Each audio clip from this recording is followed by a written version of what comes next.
Hi there, my name is Michael Fletcher. I'm the lead pastor of Fellowship Baptist Church. I get to do the post-Easter Drumheller Christian Ministerial Association video on our Facebook page. First day after one of the greatest celebrations in the church calendar, Easter Sunday, where we said, He is risen. He is risen indeed. We had some differences this year with Easter, of course. With it being socially distant, not having our buildings open, it was challenging at times. And yet, we survived. In fact, I wouldn't say just survived. I actually think we thrived as God's people. So, what a blessing Easter was. One thing that is noted for me, though, is we did some preparations towards Easter. Some call it Lent in some more of the traditional settings of churches or liturgical settings. But regardless, it's a preparation towards Easter. And in that, we prepared ourselves for the coming of Jesus Christ.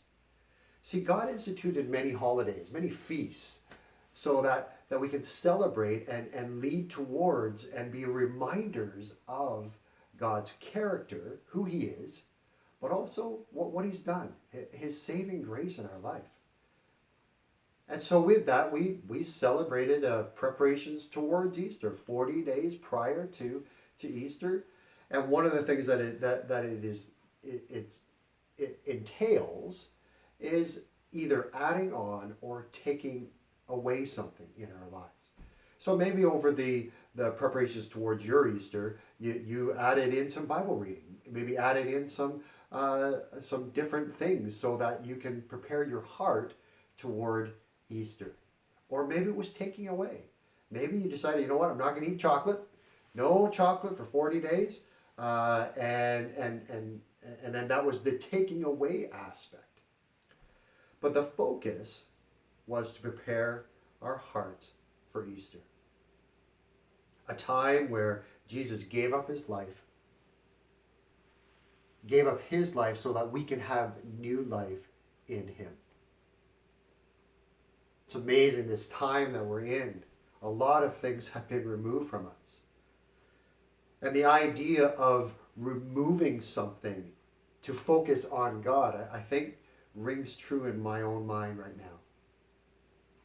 So, how's it going?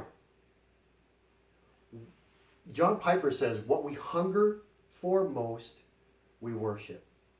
So during this time that we've had, isolated or not being able to go somewhere, social distancing, all those things, what has been replaced with?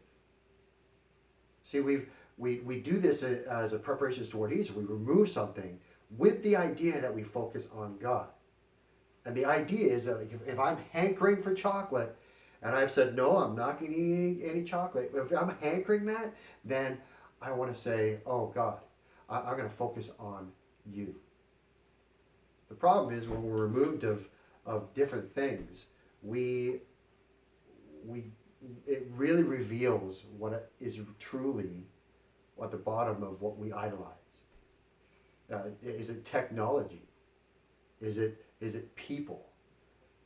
Is it normalcy? Is it a sense of myself?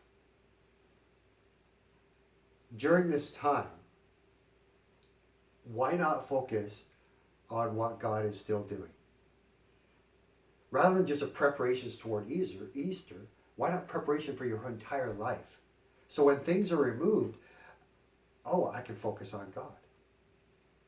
These things missing will actually draw us closer to Him if we allow them to. So my challenge for my own heart and maybe for you, during this time of isolation, of separation, of different things, rather than looking at those things as negatives, look at what God is drawing you to. Worship and praise of Him. We have a choice to do that, just like we had the choice to do that in preparations towards Easter. Why not do that every day of our lives? I hope that helps in how you're navigating this time. We are praying for you. And of course, if you have any questions whatsoever, please feel free to connect with any one of our churches in the valley. Be blessed.